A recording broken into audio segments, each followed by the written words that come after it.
What's up, everybody? Welcome to the Lambo Place podcast. This is episode number 40.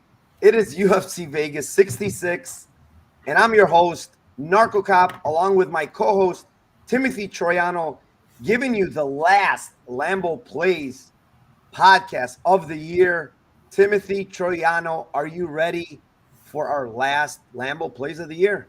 Pumped, man. Can't wait. This is going to be a very entertaining card. It's really good fights, and we were just talking about it pre-fights here, or pre-pod, and just really excited for a lot of the battles. There's some really good matchups, but not too sure on the betting angles. So we'll hopefully hash these out. Yeah, I mean there's some very, very good fights for a fight night card. Good main event, good co-main event. We haven't been seeing those on fight night cards, like where we get a good co-main event and a main event. But I think we have it in this card here. Still, I believe, 13 fights now? Yeah, because one fell out, 13 fights. Let me go shout out my chat for one last time in 2022. Das Files, as usual, always in here. Hi, Mark Water. What's up, my friend? B. Anon. Mushrooms in the house. What is up? One more sleep until violence. I don't know if there's going to be a lot of violence, but maybe. Herc MMA. What's up? Landon. What's up? Cole Stein. Antonio Esparza. What's up, brother? Did that nerd Elon really? No, he didn't cancel. Stop with the FOMO. He's going to be back. Twitter Space is supposed to be back tomorrow, they said so. Or actually today. Luke Golding, what's up? Mr. Jingles, Victor De Jesus, what is up, brother? Lamborghini for Christmas. Yes, sir. George, what is up? Basil and Rob Lawrence, what's up, boys? Eagles 1985, what's up, fam? Let's fucking go. 32 of you in here. My voice is a little shot from my trip to Chicago. There was a lot of yelling, a lot of screaming last week. But let's fucking do this, Tim. Let's start out with the first fight of the night in the bantamweight division. It is the 18-5 Sergey Morozov versus the 10-3 Journey Newsome. Give me your Lambo play here, Tim. Well, my pick would be different than my Lambo. So my pick in this fight is I do think that Morozov's going to grind him out in a decision, most likely. That's not a high enough number. So I'm going to take a shot at the late round props, like the round 2, round 3, just saying that if he does get the positions, maybe he can get either a standing knockout against Newsome, because Newsome's shown to be a little bit defensively irresponsible, as well as a little bit the chin is not great. He's been rocked in a bunch of fights. So I wouldn't be shocked if Morozov catches him on the feet maybe later in the fight, and or he has some type of like positional ground and pound situation, round 2, round 3. Again, I lean kind of points, but plus 650, plus 1300 aren't bad shots to take in the first round, in the first fight, and hope for some violence. All right. I like Morozov here, plain and simple. Like, I don't think much of Journey Newsome, to be honest. He won last fight, but he didn't look very good, and I had a bet on him. I think he lost probably round 1, but then came on to win round 2 and round 3. But seeing this guy do spinning kicks, like 10, 12 of them in one fight, is not very appealing. I know he landed one late, but like Morozov, just a better fighter everywhere, in my opinion. Better striker, better grappler. Has a lot of stoppages in his career, like, pre-UFC. The 2 guys he lost to, the Douglas Silva de Andrade, I mean, he had him almost out of there in that first round. But we know Silva de Andrade is very, very, very durable and happened to, weather the storm and then come back and choke out Morozov. But then, he fights Paiva. Paiva, another guy that's very, very tough. It was a scrap, ended up winning a decision. His other loss against Nurmagomedov, I mean, there's no shade in that loss. He took it on short notice, I believe, and then lost to Nurmagomedov, their undefeated fighter. Here, huge step down, man, from his previous opponents. Journey Newsome, again, just don't think there's much there for Newsome outside of a big punch landing. because Morozov's chin is a little questionable. But I just think he's the much better fighter. And I think, Journey Newsom's chin is not very good. And I think Morozov can get him out of there, to be honest. I did get the plus 500 that was sitting there on Bet Online for a while the whole market was at like plus 250, plus 275. And Bet Online's like, here you go, bet the plus 500 knockout. Now it's down to plus 375. I'm going to give you that because I honestly think he's finishing this guy, whether it be ground and pound from, good positions or on the feet. I just think he's a much, much better fighter here. So give me Morozov KO plus 375, and that will move us on to fight number 2. It is in the flyweight division. It is the 20-4 David Dvorak versus the 17-6 Manel Cape. And this one here, I'll kick it off. Good fight. Like Cape, very, very good striker. Very actually good everywhere, man. Good sprawls. He has good wrestling if he needs it. But one thing I do hate with Cape is he's very, very low volume. He's looking for that one shot. He's landed that one shot in back-to-back fights against Osborne and Zamagulov. But we see when he doesn't land that one shot, what happens. The guy loses decisions. Plain and simple. This guy's 0-4 in his last 4 decision fights that have gone to decision. And the number one reason is because of his low volume. The guy just doesn't throw a lot of volume, is looking to counter you, looking to throw that big shot. And I'm not going to say he can't get it here because I do think he's the much faster guy here. He's got the better striking. He's a lot cleaner than Dvorak. But Dvorak throws a ton of volume, ton of kicks, ton of punches. And I suspect if this fight goes to decision, I lean Dvorak in a pretty big way because Cape is just a hard guy. It's just hard for this guy to win decisions outside of knocking people down or doing stuff like that. Just doesn't throw much. He doesn't offer much. So Dvorak decision plus 350 with a little bit of a sprinkle on the split decision prop at plus 550 for the fight. Just because, like I said, Cape is the power puncher here, but Dvorak is the volume puncher here. So give me the volume puncher. Give me David Dvorak because I like his process a little more too. Plus 350, very enticing here. And I played it, to be honest. Dvorak decision for me. Tim. Yeah, I'm not going to – I mean, you broke that down great. I'm not going to add very much to what you said. I think that the 14-1 on Dvorak to add to what you're saying on split he's 14-1 by split. So just to say, if you're on those others, you probably should add a little bit to that. I just think the same things. I mean, I think there is a chance though that Cop, clearly he could bonk him and knock him out. That's is definitely in the realm of possibility. I mean, the line says so. It's the shortest one is by KO.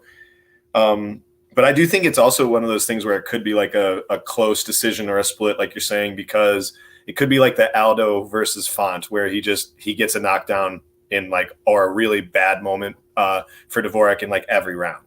And I could see that happening, that Dvorak's going to come in and he's going to have the volume, and you're definitely on the right side if you're picking Dvorak to win a decision versus Cop, just from you're saying, just the minutes versus moments. Cop is 1-4 in decisions. There's viable data to support that, but at the same time, it's I could definitely see Cop winning moments enough to get one judge or maybe two, or I could see him bonking him and knocking him out in the same positions that Nicolau hurt him in the last fight. And I think that the power for Nicolau and Cop, I think Cop's got more power, but I think Nicolau's he's more technical. So I'll take ends and split plus 550 and the shot at Dvorak at plus 1400 on split. Yeah, I mean, I agree with some of those takes there. He definitely can bonk him, but this guy's been knocked out, I believe, once. That was really early in his career. Got hurt against Nicolau, but it was I don't know if you saw that. Like, it was a weird punch. It landed like on the temple up top, not like on his chin or anything. It landed. It was like a temple shot, and it completely threw off his equilibrium.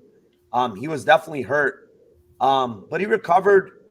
So yeah, I mean, yeah, I agree with what you said. Like Cape can bonk him, but like Mushroom mentioned, like Cape has some terrible fight IQ, man. He doesn't do some things that he should be doing.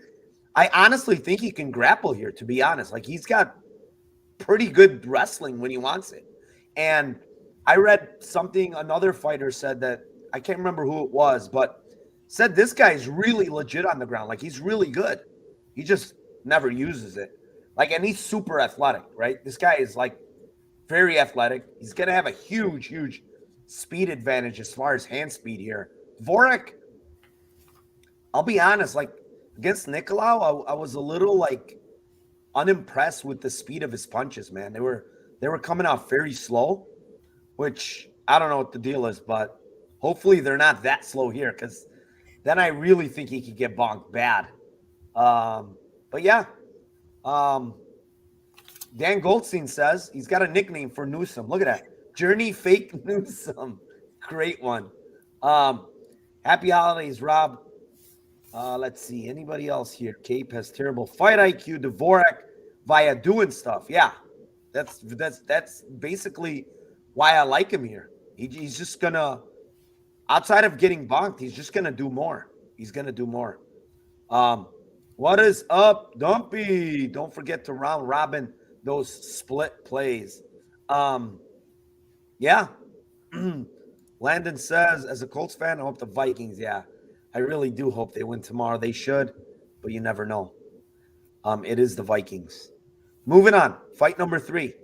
It is in the welterweight division. It is the 8-1 Brian Battle versus the 20-2 Rinat Fakhradinov. Timmy, what you got for us? All right, I'm going to take a shot at a little bit a longer one here. I like Battle by submission, and I just think that there's a shot that he's got a good front choke series, and he's grappled with some pretty dangerous grapplers like in Petrosky and guys that are going to take him down and, rinse and repeat, try to keep doing the same thing. I feel like as the fight goes, we didn't get a chance to see Renat in his last fight, like really tested in round 2 and round 3, continuing to do what he's doing. And I feel the cardio in Battle, and I think the resiliency in Battle, and just like his ability to fight through adversity is kind of like in his name, obviously. So he battles. Sorry, I had to. So anyways, like he you can rely on him to kind of fight through shit. And so I'll take a shot on Battle by sub plus 850, and sub 2 is plus 2100, sub 3 is plus 3200. All right, Timothy, all over the Battle side. I like Fakhradinov in this spot, to be honest. Like, Brian Battle, I just don't know what he does well, but what he does have is durability, cardio, like 2 things that I always stress that are very good for winning fights. Like, he's getting, like, watching some of his fight, Ultimate Fighter fights, like, not very impressive. Like, Gilbert Urbina was basically throwing him around in the first round. Trayshawn Gore was out grappling him. Most of these guys that he's beating, he's basically out cardioing them, right? They're blowing their wad, and then he's coming on and just destroying them. Outside of Takashi Sato, who he head kicked to oblivion. But Renat, man, like, I wasn't very high on this guy, like seeing him, but man, in that first fight against Michailidis, who's, I'm not going to say he's a great fighter and even good, but Michailidis came into shape at 170 because the guy normally fights at 85. He wrestled and wrestled and wrestled, and I was pretty impressive for 3 rounds. He didn't really tire. Did you see him tired at all in that fight? He didn't, but I just don't feel like Michailidis in that particular fight gave him any type of resistance whatsoever. So I just feel like, if that's kind of what I'm banking on, as well as what you're saying with like battle historically. I just think it's an unknown. I think the guys killed a bunch of cans, and Michailidis just did not show any resistance in that fight very much. So Yeah, he might have great cardio, and he might have shit if he has to actually like really and fight. that's very fair. It's very fair. Not a bad thing to say. I mean, it's fair thing to say. I have a weird bet here, something that I don't think I've ever played, you've ever played, but I have kind of some of your takes, but also on the opposite side. I have a question with Battle's cardio here because he's taken this fight on very, very short notice, right? We know this is his second fight at 170. We don't know, honestly, what his cardio looks like because he kicked Sato's head off in the first round. He's gonna face a grappler like that he's never faced before. This guy is like, yeah, I know these other guys are grapplers, but I don't think they have the cardio that Renat kind of showed in those fights. So for me, I have a question mark on both sides, like cardio-wise. I'm gonna go with fight ends in round 3, Tim, plus 850 on DK, just because I'm not sure. I'll be honest with you, I'm not sure. It could be where Renat just is dead tired, trying to grapple, taking Battle down, because I'm pretty sure he's gonna take him down. Is he gonna be able to hold him down? And if Battle keeps getting up and Renat eventually wears out, it could be where Battle comes back and finishes him around 3. Now, on the opposite end of the spectrum, all the grappling could wear out Battle on short notice, and Renat could end up finishing him in round 3 because he still looked good in round 3 against Michailidis. So I'm going to go with fight ends in round 3, plus 850 on DK, and we will move on. Let's see if anybody has something to say here. Let's see. Dan says, Fikradinov has a skin pigment of a corpse. Does that matter? Is that going to affect him, Dan? We want to know. Michailidis was actually gassed out during the walkout. Jesus. Dan is always good with these jokes. He K'd the cut. Wait, hold on. He faded the cut fine, but also worry about fat grappling. Okay. All right. Let's move on. Fight number 4. Sorry. It is in the lightweight division. It is the 9-1 Mahashate versus the 14-3 Rafa Garcia. I don't know where to go with this fight. I know Mahashate missed weight. He's a monster, dude. This guy is, did you see these guys at face-offs? How are these guys in the same weight class? This guy looks huge for 55. No wonder he missed weight. He probably missed weight on purpose because he knows Rafa's going to grapple. This guy in his Dana White Contender Series, I didn't know this, but when I went back and watched it, I guess he's some kind of silver medalist in Greco-Roman wrestling in Asia or whatever, which doesn't mean much. But he's going to use his height. He's going to use his size.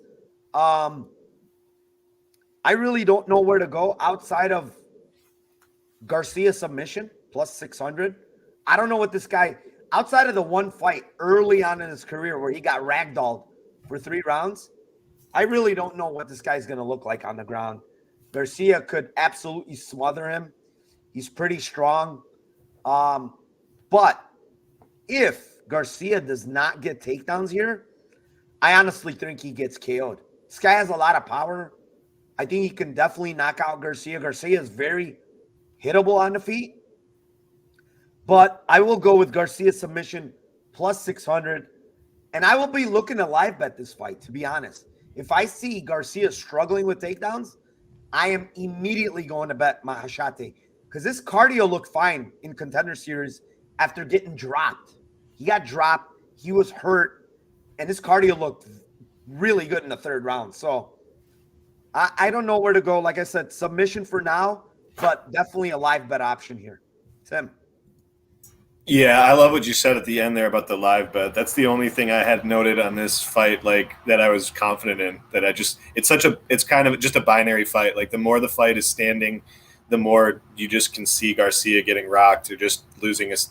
He's durable. I mean, he's got a rock head, so that's the only thing that scares me on the KO. But I do agree with you. I think the KO is very live for Shate, and I think that the decision equity is kind of like it's there for both if they get their games, like if they get their games going. So I don't want to touch either one of those. I'll kind of go with you on the. But I'm going to be on the other side. I think both are options. I'll go with the Mahashate by KO. I think he's the first person that gets Garcia out of there, and I just think, like you said, I think the size, being a size bully, and just being able to have, an extra couple pounds and not have to take the weight off is a huge factor as well. When you know that you're down and you're not going to struggle to get the last pound or two off, and you get just a little bit more energy from doing that. So. Yeah, it's 100% cheating, but what the fuck, right? You can get away with it. He loses some pay and tries to get a win from it. So, yeah, he probably refuels a lot better as well. So, probably going to be even heavier in the ring than what he would be if he cut even more weight. Because it's a different refueling process when you're killing yourself to make weight. So yeah, I mean, Jakar Close hurt Rafa Garcia if I remember correctly in the last fight. So. And Jakar Close is, he does have some power, but I think Mahashate definitely has more power. So it's like you're saying though, but we talk about this all the time. Like the Rockhead, like Homer Simpson defense type dudes that we talk they're like, you can't knock this guy out. You're not going to knock out Marc-Andre Barrio. This is just impossible. Like it always happens. Like they get the shit kicked out of him for a couple fights, and then just somebody just all right, I'm dead. So always happens. I just love the Homer Simpson. You have to, every week there's some kind of Homer Simpson on the fight card. Oh boy. Moving on. It is fight number 5. It is in the bantamweight division. It is the 16-2 Said Nurmagomedov versus the 10-2 Said Yakub Kakramanov. Tim, what do you got? All right, I'm going to I don't know, man. Said Yakub Kakramanov is just every single fight just rising. His stock is just rising and rising and rising in my book. Like every time I see him, I'm just going like, and I'll watch tape on him from past fights and be like, fuck, this dude's fucking really good all the way around. I like him as just a very well-rounded fighter. The fact that he then went into the last fight and just completely ragdolled, and it wasn't just like the wrestling and the judo, it was just like how much physically stronger he was than Ronnie Lawrence was just it was awesome. So I think in this fight I kind of think it goes two ways. I do think Nurmagomedov on the other side is very skilled as well. I think that his cardio in round 3 has been a little bit suspect in a couple of fights, if I can remember right. And I think also that the spinning attacks that he goes for, he's vulnerable to certain fighters that have good takedowns, to them getting out of the way, and then he gives up his back and he gets taken down. So I kind of think Said Yakub Kakramanov breaks him at the end and wins in round 3. So I wouldn't. It's either that or a decision, like maybe like a kind of a closer decision. But I just keep thinking like I think he's going to break him. So first guy to finish in Nurmagomedov, I'm go round 3 plus 1600 for Kakramanov. All right. I mean, I can't argue with you. I just think this line is about right, man. I think Said Nurmagomedov kind of is going to give Kakramanov the same fight that Umar gave him, like a lot of kicking game, a lot of outside, the lengthier guy. I mean, everything that Umar, even though Umar, I think, is a better fighter, is a better version of Said, I think they're kind of similar fighters, right? They're a lot of kicking game, a lot of those, all types of kicks coming from these guys, from weird angles and spinning stuff to the body. And honestly, Said, when I watch his tape, yeah, you could take him down, but I don't think a single person's held this guy. Like, guy gets up. Like, he's a good scrambler. He's a good wrestler himself. So I know I see what you're saying about Ronnie Lawrence fight and how he ragdolled Ronnie Lawrence, but there was also stuff out there that Ronnie Lawrence was really sick, I guess. He was on antibiotics, and obviously that's going to make you like weaker than what you normally are. And then when you watch Kakramanov against Umar, you know, yeah, it was competitive, but like Umar was landing a lot of the kicks, a lot of calf kicks, a lot of stuff like that I see in Saeed. Like he could do the same things. I just think this is going to be a close fight in general. I'm high on both guys, to be honest. So split decision again is plus 500 here in a fight that's lined. I'm pretty shocked, honestly. This fight is lined even money, right? This fight is lined to go to decision about minus 150, and they're giving us plus 500 on split. I mean, it's a must. Is it not a no-brainer? It's a must play, absolutely. I mean, like this. Yeah, that was what I was saying. Like it's either ends in split or like one of these guys by points, or like if you think somebody's going to maybe get a later finish. But like I thought later finish from what I said. But yeah, end split is the way to go. Honestly, it's the best play. Yeah, I mean, even money on the fight, minus 110 a piece, basically. Favored to go to decision. Yep. And you're getting split at plus 500. Should be plus 300. Plus, 350-ish. Yeah, it's usually that's the lowest I've seen. It should be plus 350 on this fight because everything there tells you that this should be a close fight. Now, if Kakramanov goes in there and ragdolls him, right? Which I don't think it's going to be there. But if that happens, then obviously that happens. But I think this is a very close fight, and I'm staying away from a money line perspective. However, I did play the split decision here. Moving on. Fight number 6. It is in the welterweight division. It is the 18-5 Jake Matthews versus the 10-4 Matt Semmelsberger. I'll kick this one off, and I'm going to go with the Semmelsberger KO plus 850.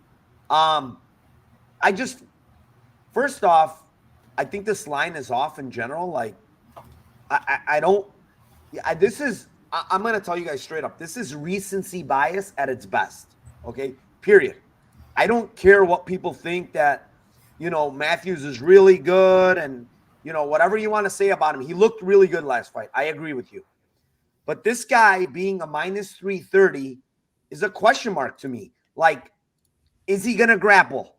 Is he going to sit there and strike, which he did with Fialho, which I don't think was the smartest thing. He won, and he outclassed him, and he landed bombs. But could you not see him get knocked out as well or hurt on the feet? Like, it was definitely there.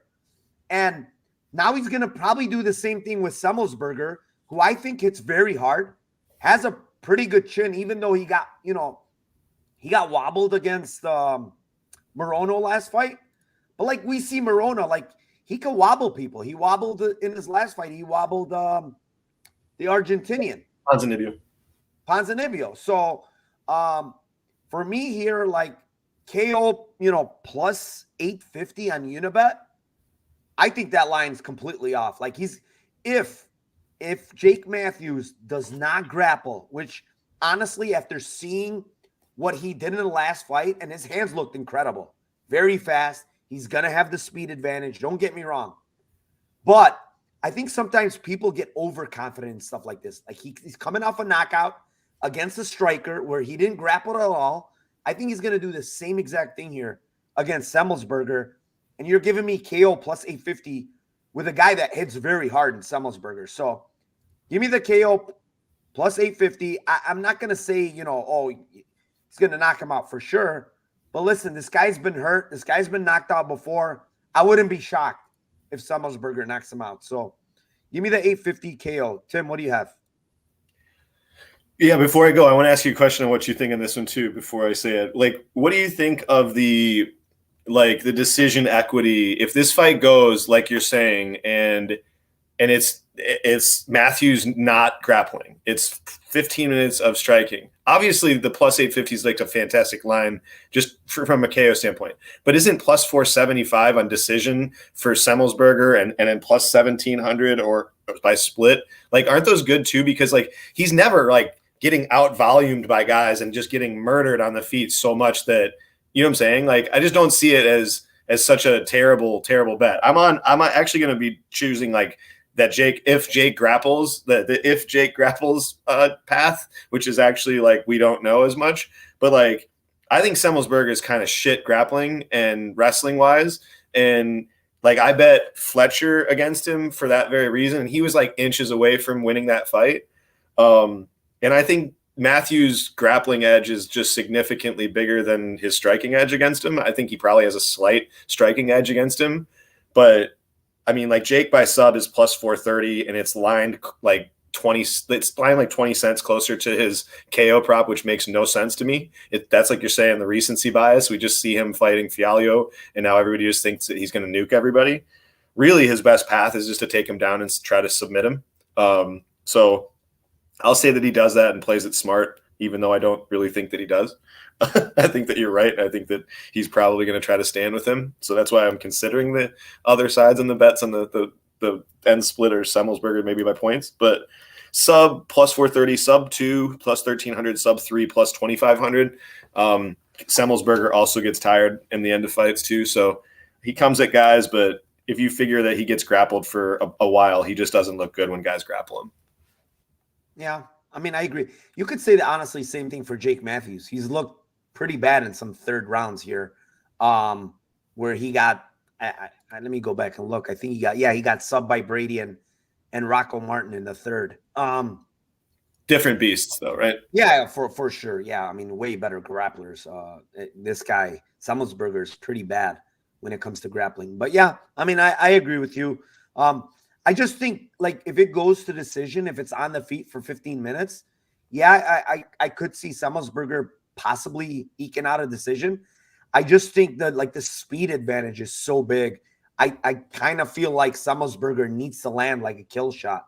But you might be right. I mean, it's not a bad look anyways. Like, what is it? You said 470?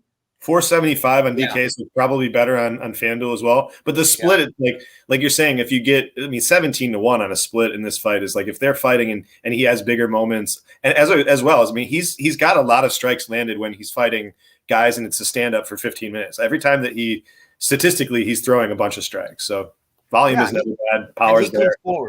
He comes forward. Addicted to Combat. What is up, my man? Let's close out 22 in a big way. Nevro, I'm staying away from everything. Someone going to win by finish. Yeah. Jake looked fantastic last fight. He couldn't finish Diego. Yeah. I don't know what was up with that. That he should have been. I mean, he looked like a different fighter last fight. Let's be honest. Completely different fighter. He's fight. Also fighting Fialho too. Yeah, who's very, very hittable. But the same thing you could say about Semmelsberger. He tends to get hit on the feet a little too much. DXJC says Semmelsberger hits hard against guys like Martin Sano. Yeah, I mean, he didn't. I think he dropped Moreno with a knee, though, right? It was Moreno, yeah, for sure. Moreno, yeah, he dropped him with a knee. But I mean, he does. You could see he throws hard. I mean, I look at how guys punch, and I think he sits down on his punches when he throws. For sure, he does. Yeah. I think he does have power, and we'll see. Yeah, let's see. MMA Locker Room. What is up, my brother? First time watching. Thank you for joining us, brother. Thank you for being in here. And Don't Tap Podcast. Let's fucking go. 65 of you in here, and we will move on to fight number 7. It is in the strawweight division. It is the 7-2 Cheyenne Vilsmith versus the 7-2 Corey McKenna. Yeah, give us a Lambo on this banger, Tim. Well, I call her Cheyenne Delidze now. That's her name for me. We can call her Delidze, future Delidze.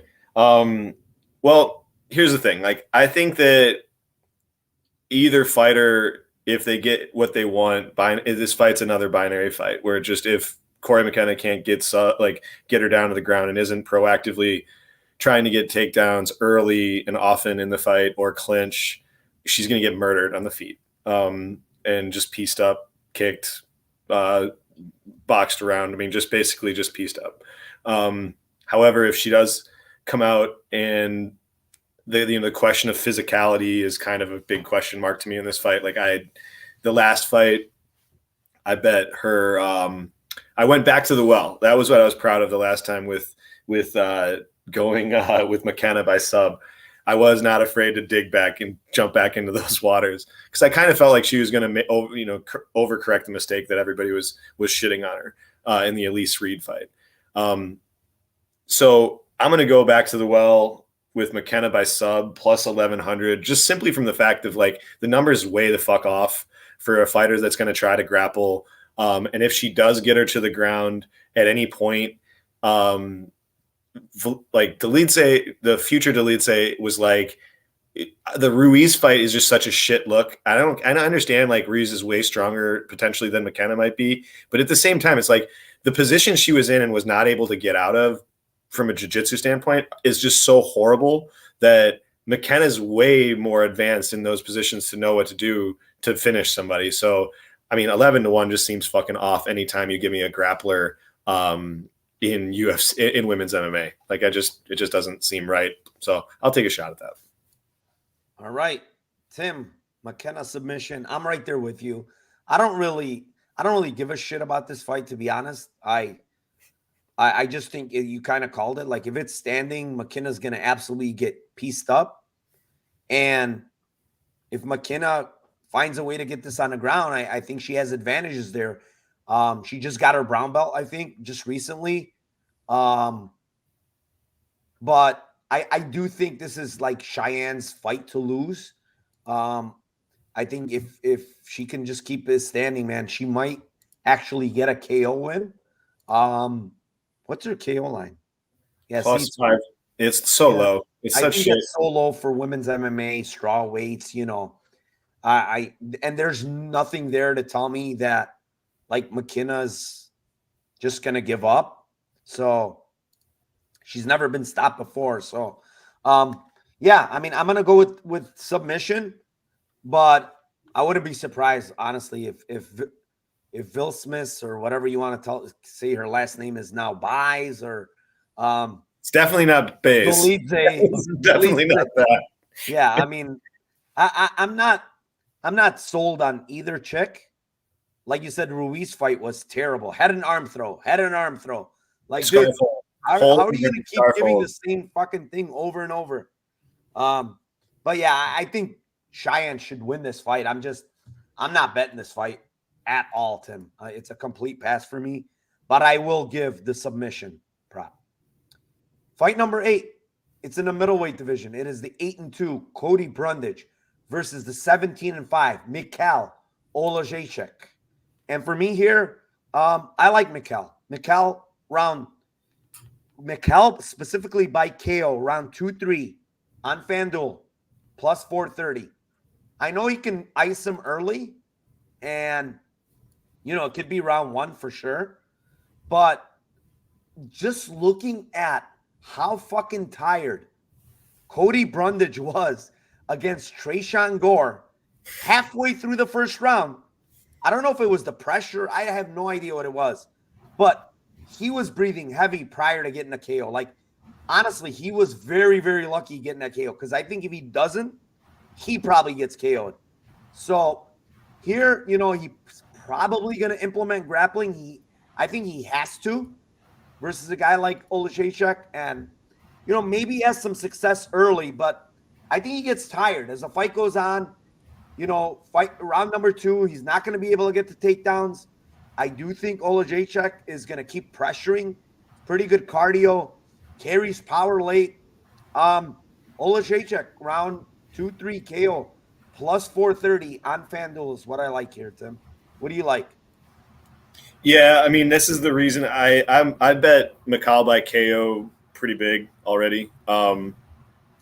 And I didn't do the, like everybody is at, I feel in Discord were asking me why I didn't do the under 1.5 instead, because it's kind of a close line and there's a chance that if he gets taken down that he could get subbed, which I do think is a definite path for Brundage. But I mean, I feel like the Jimmy Crute fight was a good sign if you're defending Mikhail being able to withstand the first kind of like barrage of takedowns and then last. And then like you said, like Brundage does not look like he's a okay, I'm going to keep doing this for 3 rounds and get you kind of guy. So, yeah, I'm on Mikal by KO, pretty big, like I said, and I tend to think that it's going to be early. But so I KO1 is plus 200. It's a tricycle play, but it's what I actually think is going to happen. And 2-1 is solid on a prop sometimes that you think is going to happen more than 50% of the time. So this fight runs out. I think that he knocks him out in round 1 a lot of the time. So that'll be my play. But if you take the round 2, like you said, if Cody has any success grappling and maybe the round gets out of round 1, then you're looking at a plus 650 on round 2. So you can do either one of those for me. All right. Landon says if they both stand and bang, how does Brundage by KO? I don't think Brundage by KO is good, to be honest. Like Mikal has a very, very good chin. And if they both stand and bang, I think Brundage is gonna go to sleep, to be honest. Gonna die. Yeah, he's definitely gonna die, in my opinion, if they stand and bang. Brundage by first and second round. I mean, that's not a bad look. Yeah. If he can get him down and get good positions, yeah. Because like he's been subbed twice, maybe 3 times early in his career once, but Jimmy Crute to Kimura and then Ovince St. Preux by Van Flue. So yeah, I mean that's possible too, if he gets him down. And Lou Betch is in the house. He says Cody personally told him round 2 submission, so let's fucking go. Hey, if Cody told you, it's got to happen. He's got to come through. Hey, if he doesn't come through, we're going after him, Lou. Sean B knocked out Smiling Sam Alvey. Not impressive. I mean, don't look at it like that, man. The guy has power. I mean, if you look at his career, like he's got nice body shots. Like, yeah, the guy has power in his hands. Huge process, too. Yeah, he's got power in his hands, and I think he's got the better cardio here for sure. And another thing that I will say, when you watch Cody Brundage, he does not like being pressured, man. He falls apart. He really does. If he can't get takedowns and you're pressuring him, he's probably going to crumble and give up. I don't want to say give up. I'm not going to say give up, but I think he's going to get knocked out. He panics way too much. And I think that's where his cardio goes because he's panicking. So, yeah. Before we move on, 75 are rocking with us for the last show of the year, Tim. Thank you to each and every one of you. We will move on. Fight number 9. It is in the lightweight division. It is the 25-11 Drew Dober versus the 29-13-1 Bobby Green. Fresh off USADA, fresh off the Walmart, the good vitamins from Walmart. Tim, what do you got here? I think there's only one way to go on this fight, and trademark ends in split, plus 500. This is a dedication to James, lucrative MMA right here. Tweeted about this. It's definitely the play. Drew is 9-1, and Bobby is 10-1 if you want to take shots on either one of those guys.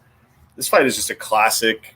Nobody's going to probably grapple. They're just going to be standing for 15 minutes. One's going to hit the other harder than the other, and one's going to hit the other more than the other. And one's, probably going to be a little bit more forward. So if you told me to pick gun to my head which one wins the split, I would say Dober wins the split for more moments and bigger moments and walking forward. But if you told me Bobby won a split, I would not be shocked either. So, yeah, this is just an obvious one for me. Yep.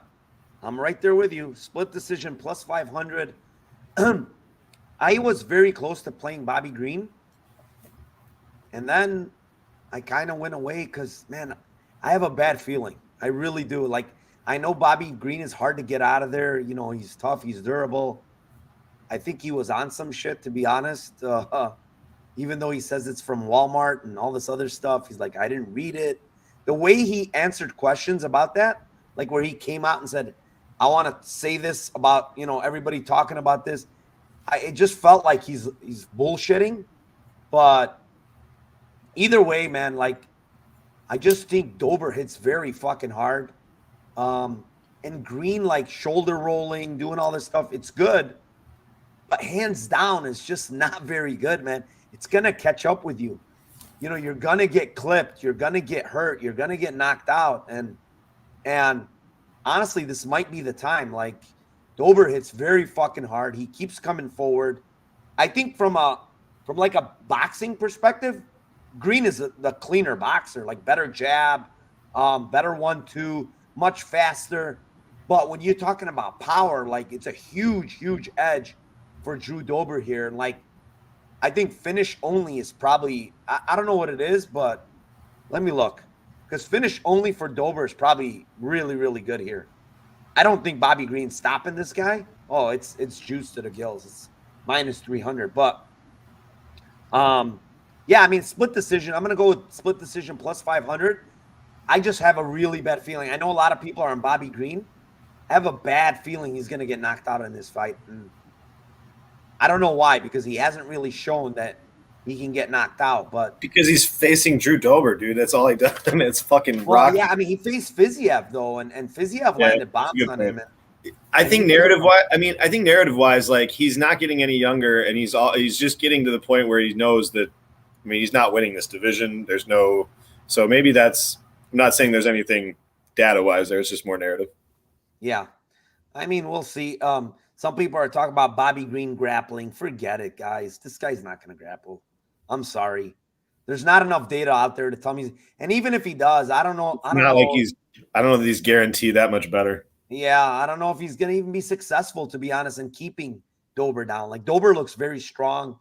The guys that had success are really good grapplers. So I don't know. I don't think that happens. I think it's going to be a 15-minute stand-up fight, and it's going to be the big punches against the volume, and hopefully Bobby Green can edge it out by split. Moving on. Fight number 10. It is in the featherweight division. It is the 19-13 Alex Caceres versus the 28-9 Julian Juicy J. Arosa. And, okay, before I give my Lambo play here, I like Julian Arosa. I got a big bet on him. I think he's the better fighter everywhere here. Grappling, wrestling, you name it, I think Arosa's better here. His striking, it looked fucking amazing last fight. I don't know what he's been doing because the guy's not young. He's 33 years old. But listen, Hakeem Duwaru, whatever he is, he's a very good technical striker.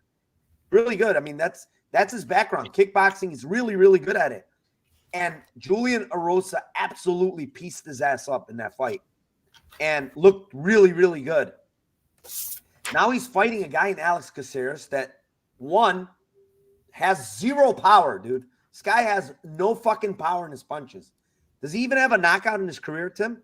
I think he's got three. He's got three knockouts? Yeah. Well, one is a doctor stoppage because of an eye. So I don't consider that a knockout, honestly. I only see one, Tim. Unless it's really early on. But either way, this guy has no power in his hands, period. I'm telling you. Juicy J, even though he throws caution to the wind, he's there to be hit. I don't think there's anything coming back from Caceres that's going to really knock this guy out, even though his chin is questionable.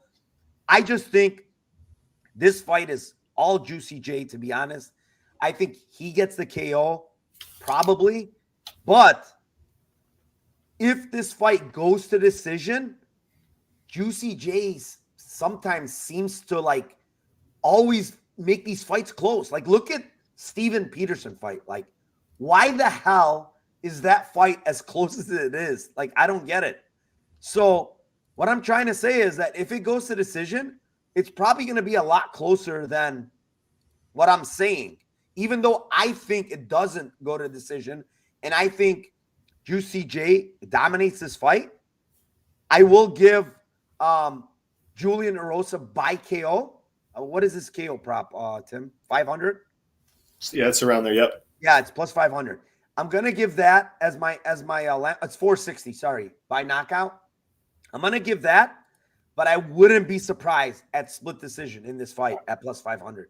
What do you have, Tim? Well, I was with you all the way until you said split decision on everything you were saying by Arosa being better than him pretty much everywhere. And I just love Arosa's aggression as fights gets going, and he just keeps going after people. Obviously, the number one red flag on him is his chin and his durability. But like you said, it's like we don't really need to worry that much about it in this fight. I would be pretty shocked if Alex Caceres like one hitter quitters him here, and just like bonks the shit out of him. That would surprise me a lot. So I think actually Arosa breaks him either round 2, round 3. So you got plus 700 and plus 1300. He definitely has a chance to do that. I also could see him subbing Caceres if the fight gets to the ground. I think that the people are always talking like fight ends by sub, and I'm like, I don't think that Caceres is subbing Arosa, and I think that the sub path is definitely like 90-10 on Arosa's side. So yeah, I don't want to be greedy on either way. I just think that he breaks him as the fight goes, and you got round 2 plus 700, round 3 plus 1300.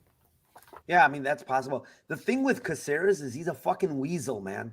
He literally is a weasel. Like, I think he's got 5 or 6 split decisions in his record. Like, he's just one of those guys that's like totally. Yeah, no, I don't disagree with you there. I don't where I disagreed was I think that Rosa just finishes him. I do agree with you that if the fight goes, split is like a very likely outcome, and with how both of these guys fight. So yeah, I just think Rosa finishes him. Hey Dan says Rosa's going to move his head into a check hook from Caceres that he KOs himself by.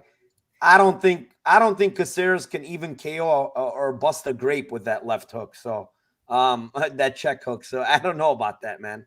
Caceres does not hit hard. He doesn't sit on his punches. They're all arm punches, which I don't like. And I don't know, man. Yeah, he looked decent against Sadiq. I agree with you. I think the calf kick completely fucked him up in that fight. And he did look pretty good, even though it was a loss. If it wasn't for the calf kick, he might win that fight, to be honest. But Sadiq is like a lot shorter.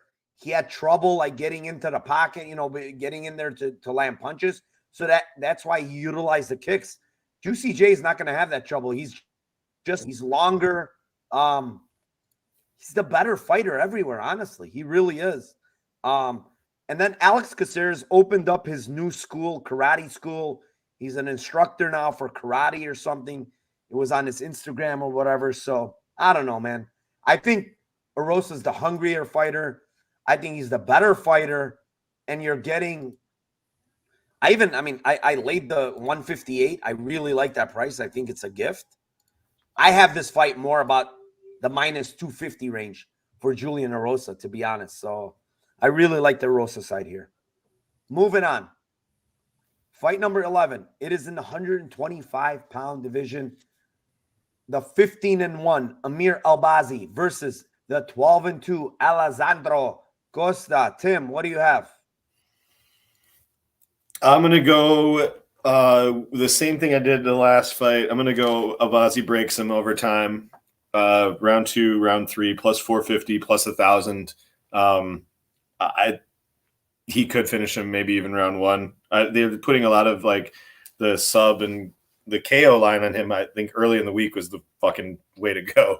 If you got in on that when it was early in the week, you hit a good line. It was pretty wide. So yeah, I think he breaks him over time. I was not really impressed with Costa's tape and the guys he's fighting, and the Dana White Contender Series fight was thoroughly unimpressive. And then they put him into a different organization. He doesn't make the UFC. They give him another fight where he just kills a can in like 10 seconds. And then they're like, oh yeah, we need a fighter now. So I'm not too sure on like his game. I don't know that he's like going to be durable or not durable enough. So I'll just bank on Albazi being a pretty good killer, and especially when he gets fights to the ground. So round 2, round 3 kind of breaks him. All right. Are you ready for this, Tim? I am. Are you hold on to your hat, because I like Costa by KO plus 1,200. Listen, I'm not telling you this guy's going to win this fight, but everybody's talking about that Contender Series fight and how he didn't look very good, and all this other stuff. Styles make fights, guys. The guy he's fighting was a fucking super long guy for this weight class, and he just had trouble. The guy's a good kicker. He had trouble getting into the pocket to throw punches, right? And he started off real slow because you could see like he just didn't know. He never faced the guy that long, and he just didn't know how to get in the pocket. What happened when he got into the pocket, Tim? Do you know? He knocked the guy down. He almost knocked him out in the second round. He landed a big fucking – this guy has a lot of fucking power, guys, for 125. He literally knocks everybody down in every single fight I've watched. Every fucking one. Even the ones he won by decision, he knocks people down. He hits like a tank. I'm telling you guys. For 125, this guy hits very fucking hard. And then, to me, I'm a lot lower on Albazi than people are. This guy's ranked number 9 for beating fucking Malcolm Gordon, Zaga Zimagulov, who's okay, and fucking Francisco Figueiredo. Why is this guy deserving of a number 9? Who did he beat? Who did this guy beat? The only one well-rounded fighter that he's fought, Jose Shorty Torres, he lost.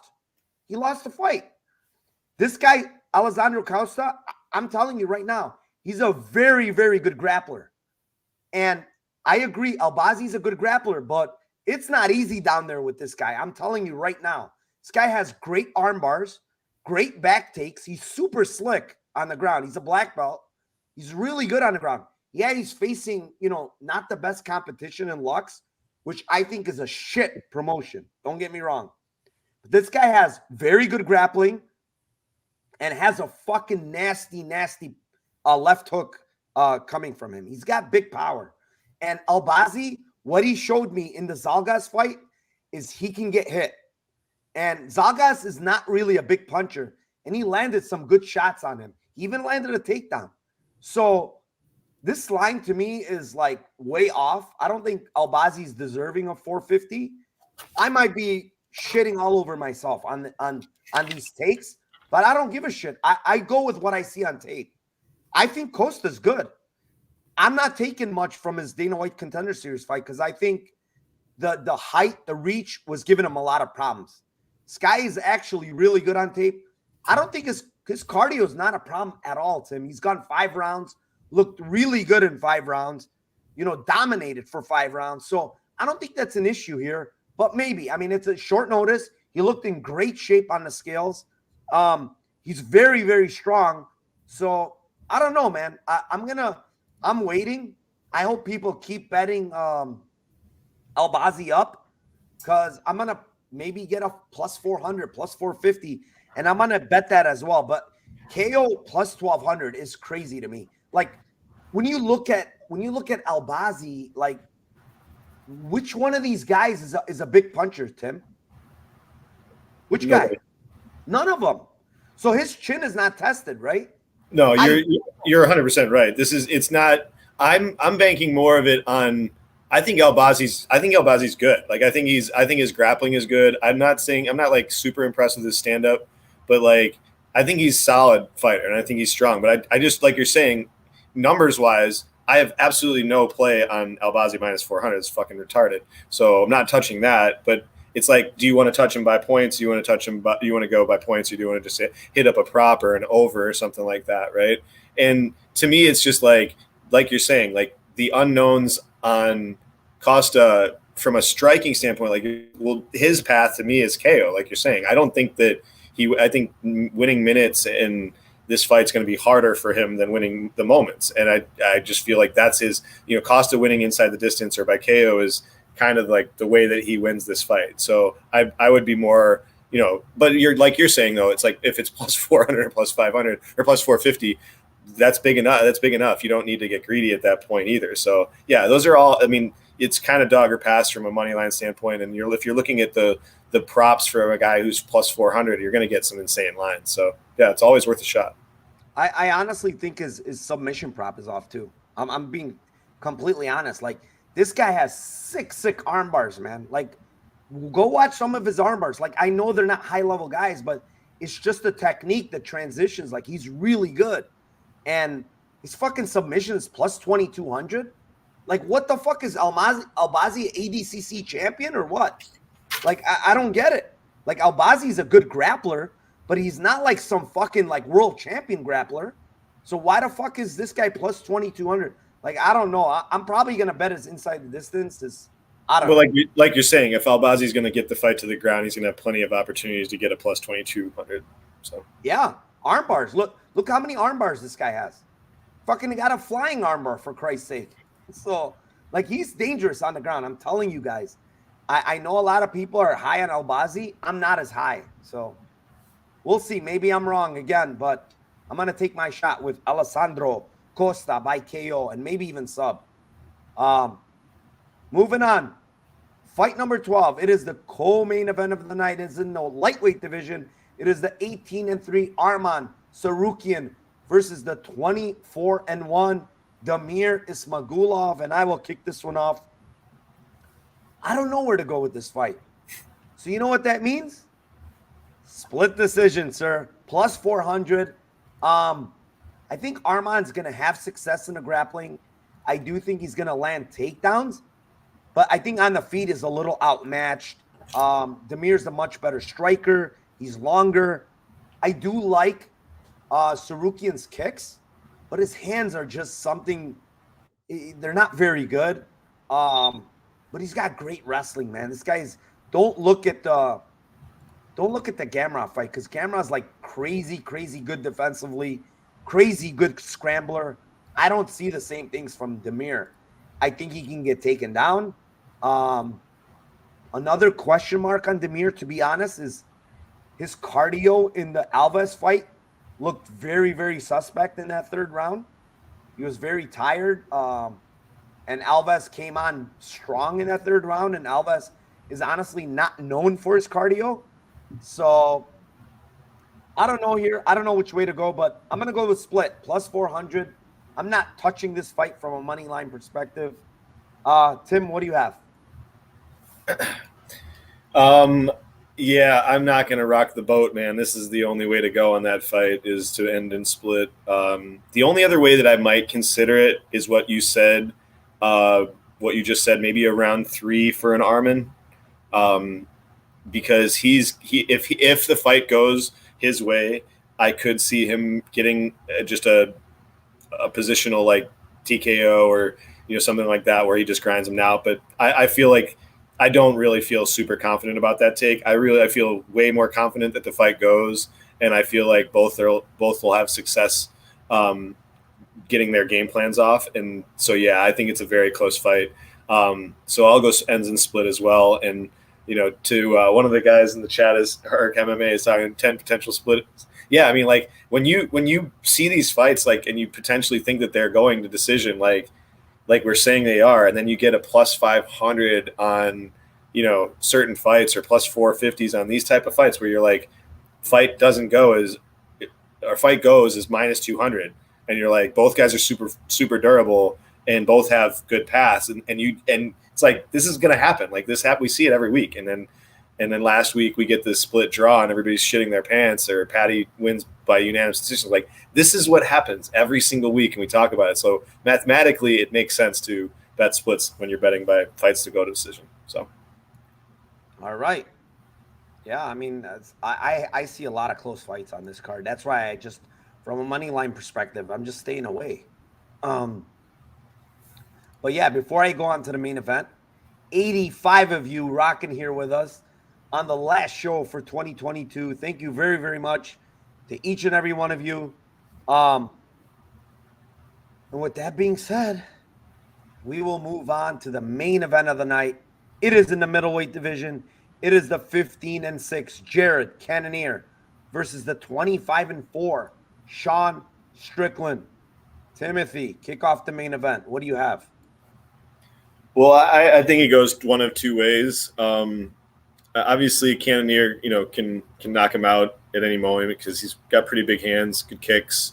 But I just think, I mean, we're here again at this ends by split, like moments and minutes type of thing, and I feel like that's definitely a possibility for this fight. So that, this is ends split plus 550 is again pretty wide to me. I think it should be around like plus 400. Having seen these type of props, usually it's a little bit off. So I think that's a good line. And then I also don't mind I don't think that this happens. So I think that there's a very good chance that the fight goes. But I just think that the finishing props late for Strickland are kind of off on DK. Round 3 is 1,800.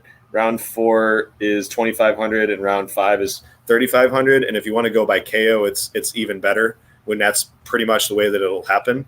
So I just think that there's a chance that the volume and just the style of his type of the way that he fights, that he could get him out, and he could also just bring that type of fight where he just is talking shit and brings out, and Cannonier wants to be entertaining and wants to go out and they just go at each other for 25 minutes. I don't think that I don't think that it's what happens, but when you're throwing out 20-1, 20, and higher on these numbers, it's like, I think it's a very good chance. You got end of these fights. Cannonier's not getting any younger at 38 years old.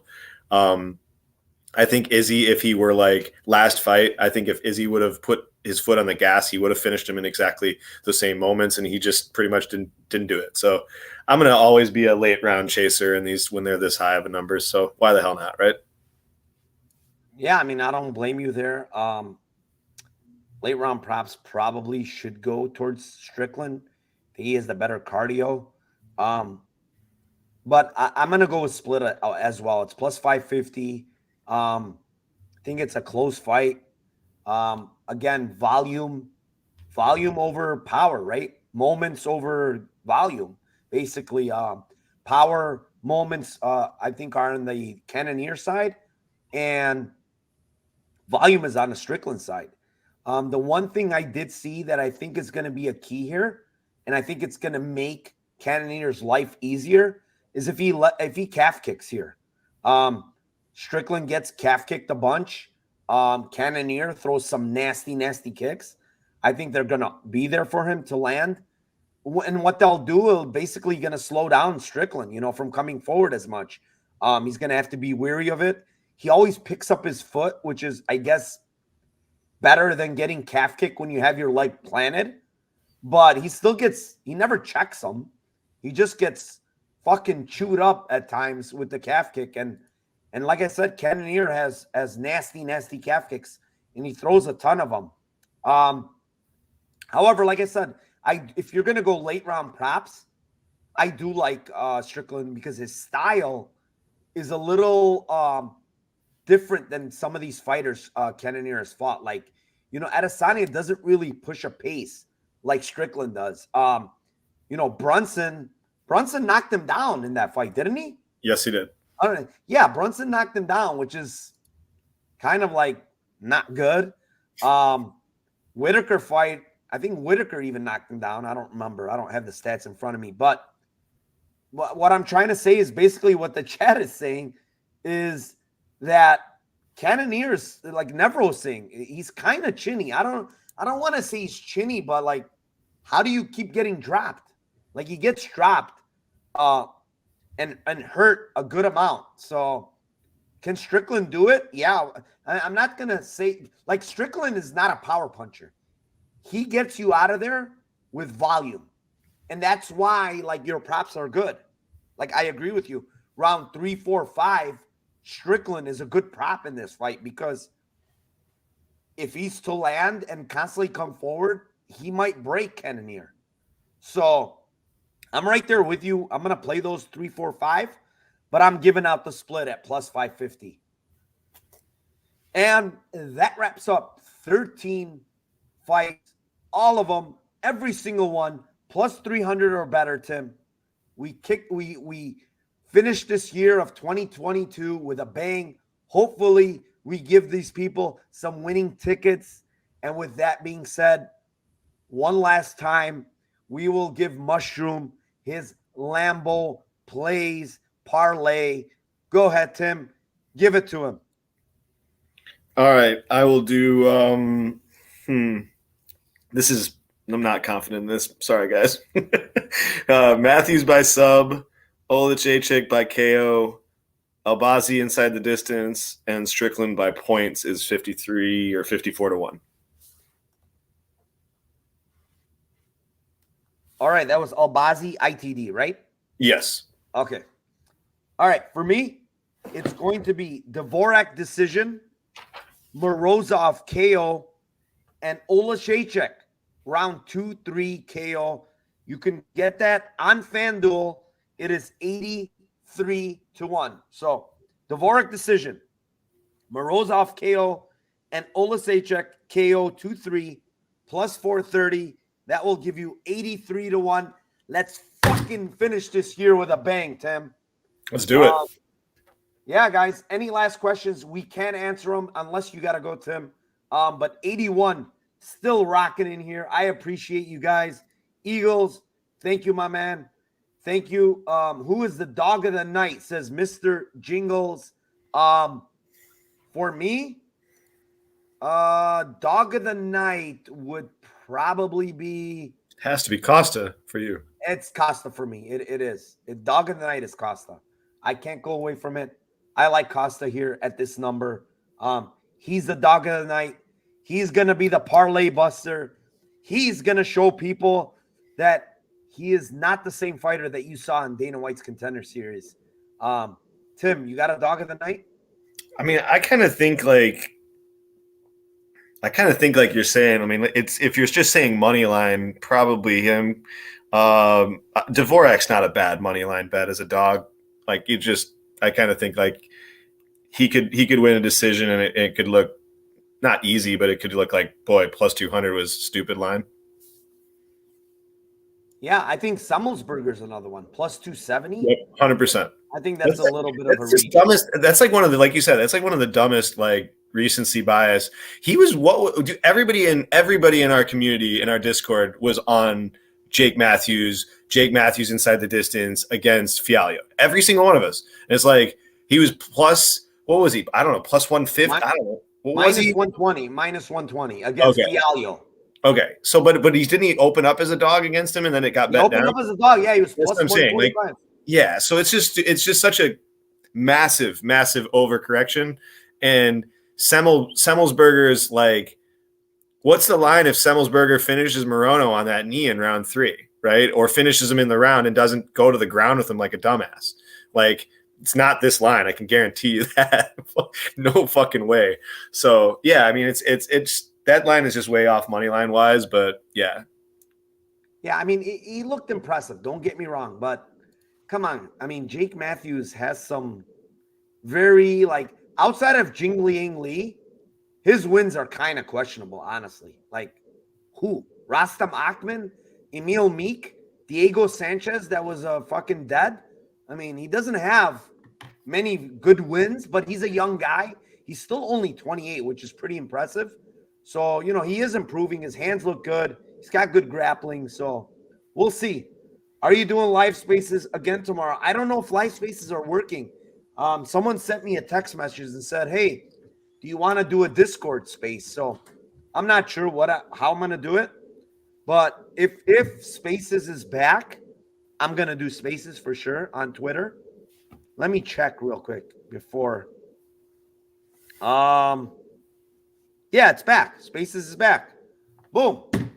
See? Told you guys. Believe in the GOAT. Elon Musk. He'll get it done for you guys. Don't worry. He's there for the people. I hope Sean is listening to this because he'll love that line from me. Anything else, Tim? No, man. I'm good. I think Mushroom said that he's going to be a pod. He's going to be on a guest on a pod coming up. What the heck? What? It's awesome. Excited for you, buddy. Prop show? What do you mean prop show? Oh, on Lou Betcha's prop show. Okay. All right, Mushroom. Good luck, buddy. By the way, Mushroom, I'll give you a little hint. You cannot have a Philly cheesesteak and fries and a vape while you're on the podcast.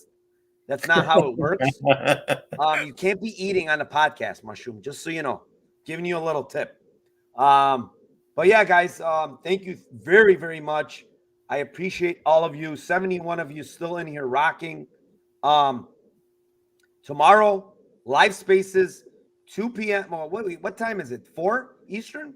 Yeah, I think so. 4 Eastern, 2 Mountain. I know nobody goes by Mountain but me nowadays, but I'm in Arizona. So 4 p.m. Eastern, we will have, what does that say, Tim? Wait, without you guys, I'd be a piece of shit somewhere. Now I'm a piece of shit with money. This is what Sean Strickland said after his win. It's my dedication to you guys here. John Strickland. Oh boy.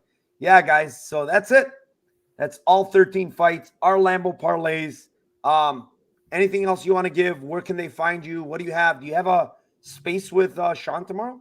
We were planning on canceling it because we didn't know if it was the spaces we're going to be on. So I'm going to try to text him and see if we can do it or not. But we'll let you guys know for sure. We'll go on Twitter and let you know.